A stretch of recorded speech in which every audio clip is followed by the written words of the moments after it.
Shalom sahabat LTVC dimanapun Anda berada, bersyukur bisa kembali bertemu dengan sahabat LTVC yang kita berturut-turut seri kita adalah hikmat kehidupan, di mana beberapa minggu lalu kita telah pelajari dua seri yang tujuan utamanya adalah menjaga pernikahan, menjaga kerukunan rumah tangga. Tapi kali ini kita masuk ke 3 seri berikutnya adalah seri yang lebih praktikal di dalam kehidupan ini, terutama di dalam kehidupan sehari-hari. Jadi seri ini seri pertama, kedua, ketiga. Temanya adalah hikmat sebagai penjamin utang. Sahabat TVC yang dikasihi Tuhan, kita akan bahas di Amsal 6 ayat 1 sampai 8 pada seri yang pertama ini. Kita hidup tentu tidak terlepas daripada utang. Kadang-kadang saya sering mendengar orang-orang berkata ya di luar sana, oh anak Tuhan tidak boleh berhutang. Sebenarnya tidak sepenuhnya benar. Memang ada di Roma dikatakan janganlah kamu berhutang apapun kepada siapapun. Tapi konteksnya itu sebenarnya pembayaran pajak kepada pemerintah. Jadi kalau di dalam kehidupan pinjam meminjam itu dalam kehidupan sehari-hari itu praktek perdagangan bisnis itu juga selalu ada. Di mana buktinya? Waktu Tuhan Yesus memberikan perumpamaan, memberikan talenta ya kepada 3 orang yang berbeda, dan 1 orang menanam talentanya ya. Kemudian pada saat Yesus kembali, mana hasilnya? Nggak ada, dikasih kembali ya 1 itu. Nah, Yesus bilang sebaiknya kamu ngasih kepada apa? Orang yang bisa menjalankan uang. Artinya apa? Ada pinjam meminjam di dalam kehidupan ini, ada bisnis perputaran yang berlaku. Jadi hutang piutang itu biasa di dalam kehidupan ya. Nah, ayat 1 sampai ayat 8 di Amsal pasal 6 ini memang cukup panjang ya. Tapi saya akan nanti bahas ayat per ayat. Tapi intinya begini, dari ayat 1 sampai 8 itu Salomo mengajarkan kita sikap apa sih sebenarnya, sikap persahabatan sebenarnya. Dalam hal ini bicara penjamin itu adalah orang yang menjamin sahabatnya untuk bisa menerima pinjaman dari orang yang memberikan pinjaman itu. Jadi ini kisah dari 3 orang sahabat sebenarnya, kisah dari 3 orang sahabat. Nah, ayat 1 sampai 5 itu seseorang yang menolong sahabatnya pada saat dia kesulitan keuangan. Itu kisah ini terjadi demikian. Nah, intinya begini, yang ditolong itu tidak bisa menyelesaikan kewajibannya, dan dia tidak berusaha mencari jalan keluar untuk melunaskan kewajibannya. Dan intinya gini, si peminjam ini memiliki apa? Karakter pemalas, ya. Intinya itu. Nah, orang ketiga yang meminjamkan uang itu memberikan pinjaman itu karena melihat si penjamin. Kalau lihat dari ayat-ayat yang kita baca, nanti kita akan bahas ayat per ayat ya. Jadi melihat mukanya si penjamin ya. Tapi intinya pada akhirnya penjamin ini bermasalah karena yang peminjam ini one prestasi. Nah, kita baca Amsal 6 ayat 1 dan 2 ya. Hai anakku, jikalau engkau menjadi penanggung sesamamu dan membuat persetujuan dengan orang lain ya. Kemudian kita baca ayat 2. Jikalau engkau terjerat dalam perkataan mulutmu, tertangkap dalam perkataan mulutmu. Jadi intinya begini, orang ini cukup baik hati ya. Dia mau menjadi seorang penjamin. Gak gampang loh menjadi seorang penjamin, sahabat aktivis ya. Nah, Salomo sebenarnya mengingatkan kita, boleh nggak jadi penjamin? Ya sebenarnya boleh, itu kita bisa melihat orangnya dulu ya. Tapi kadang-kadang bisa juga kepleset ya. Dan memang sebenarnya peringatan ini adalah kalau kita menjadi penjamin itu kita harus super hati-hati, jangan sampai kita kejebak. Walaupun dalam persahabatan itu sudah memiliki hubungan yang baik, karena kita lihat kalau dalam pinjaman di bank itu, kalau bagi orang yang pernah kerja di bank itu ada yang namanya apa? Personal guarantee. Jadi kalau nanti si peminjam itu tidak bayar, yang tanda tangan personal guarantee itu yang bayar gitu loh. Jadi itu juga berlaku di prinsip perbankan ya. Nah, biasanya itu sudah dekat lah, sudah jadi sahabat baru bisa. Tapi dalam kasus ini nanti kita lihat pelan-pelan ya. Nah, tentunya si penjamin ini adalah orang yang murah hati, orang yang takut Tuhan, yang mau menolong orang. Intinya begitu di ayat 1 ini ya. Hai anakku, jikalau engkau menjadi penanggung sesamamu dan membuat persetujuan dengan orang lain. Nah, tidak gampang menjadi penjamin, karena bisa saja orang prestasi tidak menyelesaikannya. Nah, kata sesama di ayat 1 ini itu artinya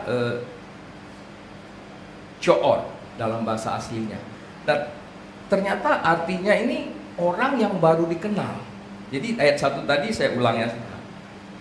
Hai anakku, jikalau engkau menjadi penanggung sesamamu. Nah, kata sesamamu di sini adalah orang yang baru dikenal. Tapi, berani benar ya si penjamin ini ya. Kalau kita renungkan, ternyata sebenarnya kalau saya lihat penjamin ini adalah anak Tuhan yang memang takut Tuhan dan suka menolong, ya, suka menolong orang lain. Tetapi dia tidak mempertimbangkan karakter dari orang yang baru dikenal itu. Nah, yang sudah dikenal aja mesti hati-hati, apalagi yang baru dikenal. Jadi penjamin ini serba susah, dia orang tengah. Dia tidak menerima manfaat loh.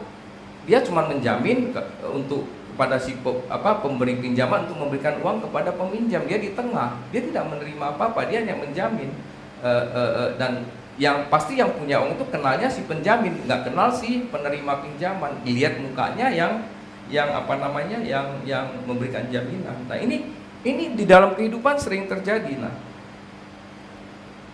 ketahuannya gimana di ayat kedua? Bahwasanya tanda-tanda wan prestasi itu sudah ada dari si peminjam itu tidak bisa dibayar, ya.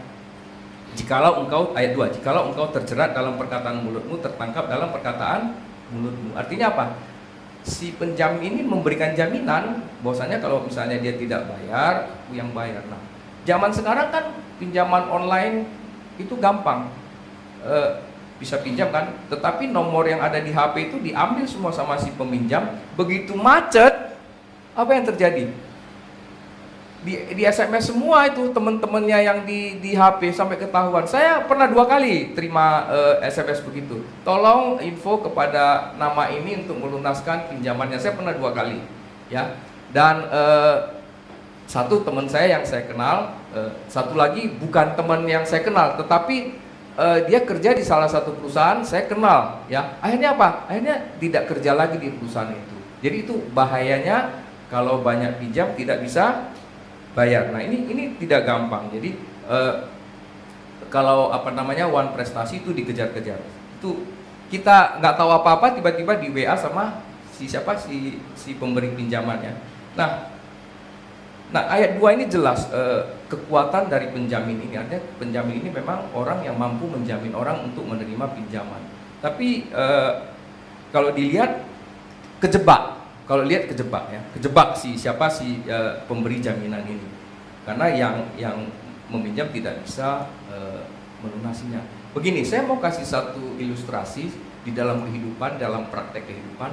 Sebenarnya pinjaman itu seperti jembatan, sahabat aktivisi. Kita mau ke satu titik A ke titik B, di tengah ada sungai misalnya. Kan kita nggak bisa melewati itu, kita butuh bantuan. Nah, itulah pinjaman itu seperti jembatan. Nah, pada saat kita lewat, kita harus bertanggung jawab untuk jembatan itu. Nah, yang sering terjadi apa? Jembatan itu setelah lewat, jembatan itu dirusak. Jadi jembatan itu dia juga tidak bisa balik lagi.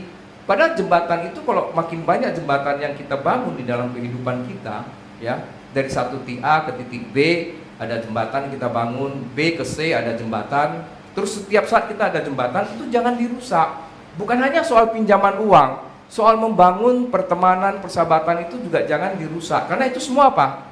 Jembatan. Suatu saat kita bisa lalu lalang di situ. Nah, nangkep ya. Saya kira ini ilustrasi yang paling sederhana deh, paling sederhana karena bisa lalu lalang. Karena begitu tidak ada jembatan, kemudian ada jembatan, kita bisa lalu lalang. Itu semua jangan dirusak gitu loh. Kalau kita rusak, kita merugikan diri sendiri. Tetapi yang sering terjadi apa? Jembatan itu dirusak. Itu yang sayang sekali ya, sayang sekali. Nah, seorang hamba Tuhan berkata, memang buat orang percaya harus hati-hati sekarang. Ini seorang hamba. Jadi tidak gampang kita menjadi seorang penjamin. Karena gini, kadang-kadang kita hati kan pengen nolong tuh, penuh kasih ya, tapi balasannya nggak seperti itu. Jadi hamba Tuhan itu bilang kita harus berhati-hati. Kadang-kadang lebih fatal lagi, ayat-ayat firman Tuhan itu dipakai buat apa? Buat menyudutkan anak-anak Tuhan yang memang hatinya murah hati, yang penuh belas kasihan. Artinya bisa dikerjain gitu. Kalau ke dia pasti ditolong, kalau ke dia pasti ditolong, tapi tidak ada feedbacknya. Nah itu harus kita cegah sebenarnya. Itu kita harus cegah ya. Dalam kehidupan itu banyak orang misinterpretasi. Jadi firman Tuhan itu misinterpretasi, dipakai untuk bukan tujuan kebaikan. Murah hati itu kan tujuannya untuk kebaikan sebenarnya kan. Kita bisa menabur, kita bisa menuai. Tetapi ada orang tidak melihat seperti itu, menabur dan menuai. Dia cuma mau mengambil. Itu bedanya. Menabur menuai itu beda. Murah hati itu menabur menuai sebenarnya. Tetapi ada orang yang tujuannya mengambil, itu yang bahaya ya. Jadi, kadang-kadang pada saat anak-anak Tuhan tidak mau membantu, dia mengatakan apa? Tidak punya kah? Nah, itu terpojok kita anak-anak Tuhan. Kan, aduh, gimana ya? Makanya kita harus lebih pintar-pintar lah ya. Jadi kata kasih ini harus benar-benar dimaknai dengan benar ya. Karena tidak ada orang tua yang tidak sayang anak. Semua orang tua sayang anak. Demikian juga Tuhan sayang kita. Benar nggak? Kalau kita ambil ilustrasi ini, Tuhan sayang kita. Coba, semua permintaan kita kepada Tuhan diluluskan nggak? Dijawab nggak? Jawabannya juga tidak. Jawabannya juga tidak. Jadi perkataan tidak punya kasih itu jangan terlalu merusak pemikiran kita, hati kita. Karena Tuhan itu tidak selalu menjawab doa anak-anaknya ya. Ya kita sering dengar lah, tapi kita tidak bahas ke sana. Tapi kita harus benar-benar hati-hati dan jeli untuk menjadi seorang penjamin. Ini harus benar-benar jeli ya. Nah, firman Tuhan juga mengajarkan kita bisa membedakan mana yang layak ditolong atau tidak layak ditolong. Itu beda loh. Ada dua hal yang berbeda buat kita. Jadi anak-anak Tuhan ini harus pintar sekarang ya.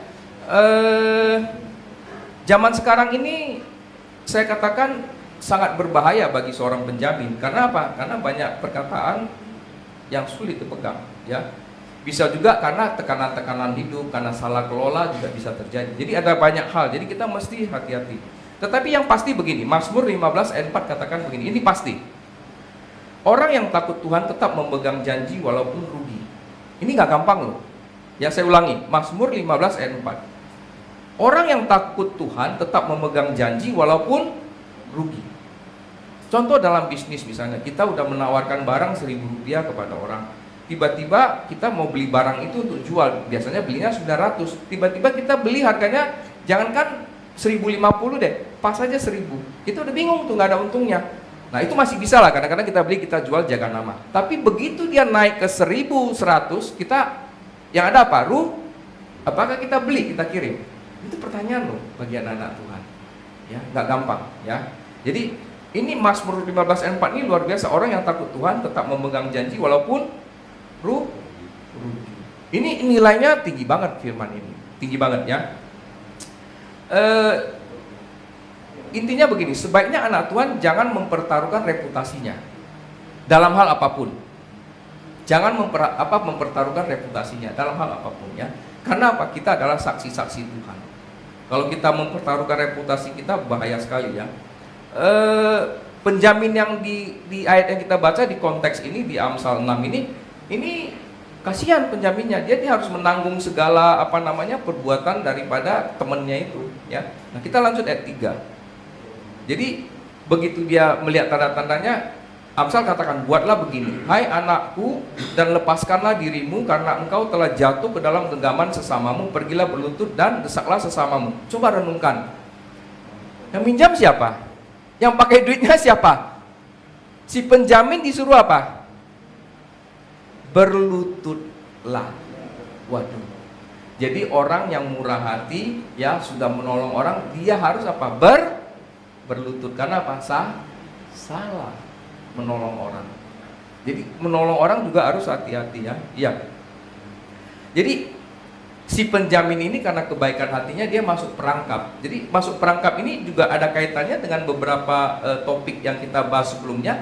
Ini berarti dia mulutnya itu manis seperti madu, kayak perempuan jalang itu, sehingga siapa orang yang murah hati ini terpesona. Jadi terjebak di dalam setiap tutur katanya. Dia menganggap oke lah, mulutnya bagus begini, nggak mungkin begitu. Tapi faktanya dia tidak bayar pinjamannya. Jadi akhirnya si penjamin ini harus menanggung semuanya, ya. Nah, tapi kita harus ingat, Amsal 22 ayat 7b mengatakan yang berhutang menjadi budak dari yang menghutangi. Jadi memang hutang itu tidak baik, tapi dalam hal-hal tertentu dia jadi jembatan yang tadi saya katakan. Dia tidak baik pada saat kita utang untuk konsumtif, ya. Kalau utang untuk produktif is okay. Bikin usaha, bikin apapun itu oke, yang menguntungkan buat kita, ya. Jadi tidak selamanya utang itu tidak boleh, ya. Jadi itu yang harus kita hati-hati. Nah, yang paling berat di ayat 3 ini adalah jatuh dalam genggaman sesamamu. Artinya kita udah dipegang, berarti ada janji yang disampaikan oleh si penjamin, ya. Artinya dia pernah berkata, ya kalau dia wan prestasi saya yang bayar karena kebaikan hati, dan benar-benar terjadi. Jadi kita harus berhati-hati dengan perkataan kita pada saat kita sebagai penjamin, ya. Itu kalau salah kata kita jadi penanggung, ya. Nah, kata lepas menjadi kunci buat kita. Kata lepas, ya, kata lepas ini menjadi kunci buat kita. Apabila tidak lepas, maka dapat menjadi beban.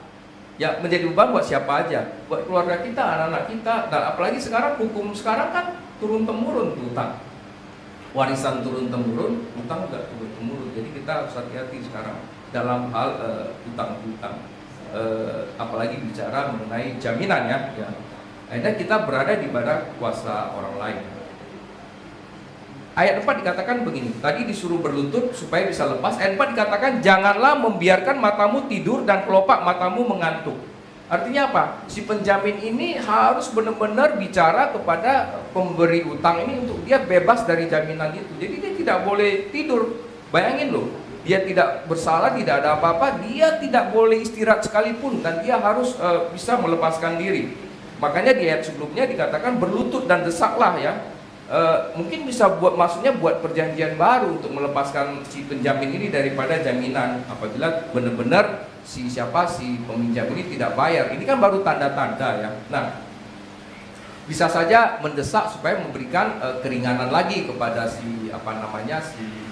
peminjam, ya, dan hal-hal yang lain. Nah,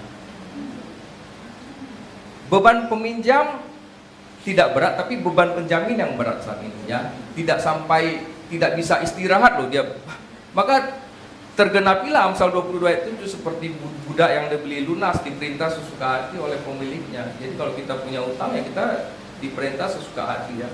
Nah, harusnya peminjam yang jadi budak, sahabat LTVC, tapi kasus ini penjamin yang menjadi budak, ya. Ini terbalik jadinya. Makanya benar-benar Amsal 6 ayat 1 sampai 8 ini mengajarkan kita hati-hati, ya. Hikmat Tuhan itu memberikan kita ketenangan, dikatakan damai sejahtera, sukacita, ada shalom. Tapi ini benar-benar kalau kita menjadi salah, ini benar-benar kita berat sekali dalam kehidupan kita. Tidur aja tidak bisa, ya. Kemudian ayat 5 dikatakan begini, lepaskanlah dirimu seperti kijang daripada tangkapan, seperti burung daripada tangan pemikat. Nah, ini dua hal yang lebih parah lagi. Kijang dan burung berada di tangan pemikat. Artinya apa? Sudah tidak berdaya. Kita ini kayak kijang yang udah diikat, kayak burung yang udah di dalam sangkar. Setiap saat bisa dijual, bisa disembeli, bisa diapain aja. Jadi ini fatal sekali. Nah, benar-benar si penjamin ini harus bisa melepaskan diri, ya, melepaskan diri daripada tanggungan yang sedemikian berat. Nggak gampang loh. Bahkan sampai tidak bisa tidur si penjamin ini suatu hal yang tidak gampang untuk dicari jalan keluarnya, ya. Butuh pertolongan Tuhan, ya. Dan kita harus ingat, mulut kita itu untuk memuliakan Tuhan. Jangan sampai kita salah ngomong jadi penjamin, ya. Nah, setiap kelalaian bagi si peminjam itu adalah menaikkan nilai utang yang membuat pemilik uang itu tidak sabar, selalu begitu, mengejar-ngejar terus, dia pengen uangnya bisa kembali, ya. Nah, dalam hal ini kijang dan burung itu digambarkan sebagai barang-barang yang berharga, bisa diambil untuk dijual. Artinya penjamin ini ya dipaksa untuk melunasi utang si peminjam itu, ya. Nah, dalam hal ini Amsal katakan tidak, tapi kamu harus melepaskan diri. Artinya jangan sampai terjerat. Dan bagaimana caranya berbicara kepada si peminjam. Nah, ini yang paling luar biasa, sahabat aktivisi. Ayat 1, 2, 3, 4, 5 kan, itu bicara mengenai beban daripada penjamin. Nah, tiba-tiba ayat 6 dikatakan begini. Hai pemalas, pergilah kepada semut, perhatikanlah lakunya dan jadilah bijak. Tiba-tiba suruh bicara dengan apa? Semut. Kan ajaib jadinya tiba-tiba. Nah, tiba-tiba disuruh bicara dengan semut, ya kan? Kenapa ayat ini berubah? Tiba-tiba berubah, tadi bicara penjamin, tiba-tiba hai pemalas. Siapa sih sebenarnya yang dimasukkan Amsal pemalas ini? Saya baca konteksnya kan 3 orang. Pemberi pinjaman, penjamin sama yang berutang. Ternyata setelah saya baca-baca, saya renung-renungkan, ternyata ini ditujukan kepada siapa? Kepada si peminjam. Karena orang yang menjamin ini adalah orang yang baik, ya. Makanya Amsal katakan dia harus lepas. Nah, teguran itu kepada si peminjam dikatakan apa? Pemalas. Waduh. Sehingga orang yang meminjam itu dan tidak bisa membayar itu dikategorikan apa? Pemalas di Alkitab. Saya kaget membaca ini. Wah, kenapa sampai begitu? Karena yang menjamin kena getahnya. Jadi ada yang menjamin, ada yang meminjam, ya. Nah, ini tadi saya sudah katakan si peminjam ini memang luar biasa, mulutnya manis banget, ya. Nah, Tuhan memang tidak suka orang malas, makanya ditegur, ya kan. Paulus juga menulis kalau tidak kerja jangan makan, gitu loh. Nah, ini ada satu hal yang buat kita harus perlu merenung. Kenapa Tuhan suruh kita lihat semut? Kenapa sih manusia itu suka kehilangan fokus? Itu intinya. Semut enggak. Artinya gini loh, satu hal dikerjain belum beres, kerjain lagi hal lain. Nanti hal lain belum beres, kerjain lagi hal lain. Akhirnya apa? Satu pun tidak ada yang beres. Nah, itu poinnya di situ, ya. Jadi kekurangan fokus. Kalau kita udah kekurangan fokus, Tuhan suruh belajar daripada semut, ya. Nah, ternyata belajar itu perlu kerendahan hati. Jadi di seri-seri sebelumnya kita belajar bahwasanya ada orang yang sadar, artinya dia merasakan oh ternyata saya tidak mendengar didikan itu salah, ya. Dan di konteksnya ayat 6 ini disuruh belajar kepada semut, artinya gini loh, kalau belajar dari manusia aja nggak bisa, udahlah lihat aja semut deh. Itu parah sekali sebenarnya. Dari manusia tidak mau belajar, udah belajarnya dari semut gitu loh, ya. Jadi benar-benar manusia ini secara strata harusnya kan lebih tinggi, tapi Tuhan sampai bisa mengatakan belajar dari semut. Oleh sebab itu manusia jangan merendahkan sesama manusia. Jadi malah disuruh belajar dari semut supaya bisa menjadi bijak. Nah, kenapa dikatakan pelajari lakunya semut? Tadi ayat 6 tadi. Apa sih maksudnya lakunya semut itu? Ternyata lakunya semut itu bahasa aslinya itu dehret. Bahasa Ibraninya. Artinya itu beberapa arti. Artinya tata kerama, manner pertama. Semut itu tahu tata kerama. Benar, kadang-kadang waktu saya renungkan, loh manusia kadang-kadang nggak ada tata keramanya itu. Iya kan? Benar loh. Semut ada tata kerama, belajar dari lakunya semut itu artinya arti pertama itu tata kerama, tahu aturan main gitu, tahu aturan main.